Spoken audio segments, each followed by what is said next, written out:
జై స్వరాజ టీవీ ప్రేక్షకులకు అందరికీ అంతర్జాతీయ మహిళా దినోత్సవ శుభాకాంక్షలు.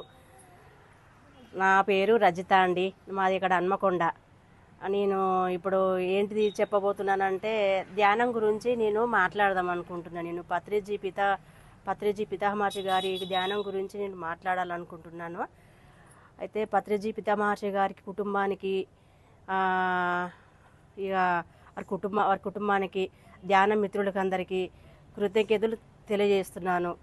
ఇక ధ్యానం అంటే ఏంటిదంటే అసలు నాకు తెలియదు. నాకు ధ్యానం అంటే నాకు ఏ మాత్రం కూడా ఫస్ట్ నాకు ఫ్రెండ్స్ చెప్పారు. నాకు చెప్తే అసలు ఏంటిది ధ్యానం అంటే ఏంటిది, ఎందుకు ఇలా చెప్తున్నారు నాకు అని కొందరు ఫ్రెండ్స్ ఉండే వాళ్ళు చెప్పారు. చెప్తే అసలు నేను నమ్మలేదు, పట్టించుకోలేదు.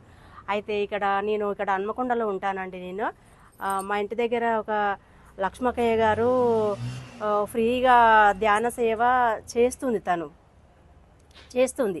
చేస్తుంటే నాతోని ఒకసారి టెంపుల్లో కలిసిందండి. ఒకసారి లక్ష్మక్కయ్య గారు టెంపుల్లో కలిసి తను నాకు అప్పుడు పెద్దగా పరిచయం ఏం లేదు అసలు. నాకు లేకపోయేసరికి కూడా అయినా రజిత ఇట్లా మా ఇల్లు ఇక్కడే కదరా, మా ఇంట్లో ధ్యాన ప్రచారం సేవ చేస్తున్నారా, నువ్వు రారా అని ఒక 2-3 సార్లు చెప్పిందండి. చెప్తే అసలు ఏంది అక్కయ్య అసలు నాకు ఇట్లా చెప్తుంది, నాకు ధ్యానం అంటే ఏంటిది, అసలు ఏంది ఇట్లా చెప్తుందని నేను అనుకున్నాను. 2-3 సార్లు అనుకున్నాక సరే మరి దగ్గరే కదా, ఒకసారి ఏమైతుంది పోయొద్దాం, చూసొద్దాం, ధ్యానం అంటే ఏంటిది అసలు ఇది చూసొద్దామని మా ఇంటికి నేను దగ్గరలో ఉంది కాబట్టి వెళ్ళేసరికి ధ్యానం చేస్తున్నారు అందరూ. చేస్తుంటే ఇదేంటిది అసలు ఈ కళ్ళు మూసుకొని ఇట్లా అందరూ కూర్చున్నారేంటి, అసలు కళ్ళు మూసుకుంటే అసలు ఏమవుతుంది ఏంది అని నాలో నేనే డౌట్ పడ్డానండి. సరే చూద్దాం అనుకొని ఒక 3-4 డేస్ వచ్చానండి. వచ్చిన తర్వాత ఆటోమేటిక్ నాకు కొంచెం చేంజ్ అయిపోయిందండి, మంచిగా అనిపిస్తుంది నాకు. అట్లనే సరే చూద్దాం, కంటిన్యూ చేద్దామని అట్లనే 2 ఇయర్స్ నుండి నేను రెగ్యులర్గా వస్తున్నానండి. చాలా నాకు ధ్యానం గురించి చాలా అనుభవాలు వచ్చినాయండి. చాలా అంటే చాలా బాగా జరిగింది నాకు. నేను చేసిందిగా చాలా బెనిఫిట్స్ జరిగినాయి చెప్తున్నా ఇప్పుడు నేను.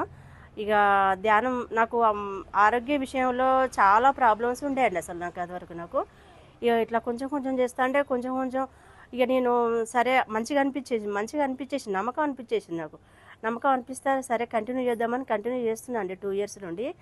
అసలు నాకు ఆరోగ్య విషయంలో మాత్రం చాలా చాలా మంచిగా అనిపించిందండి, చాలా బాగా అనిపించింది.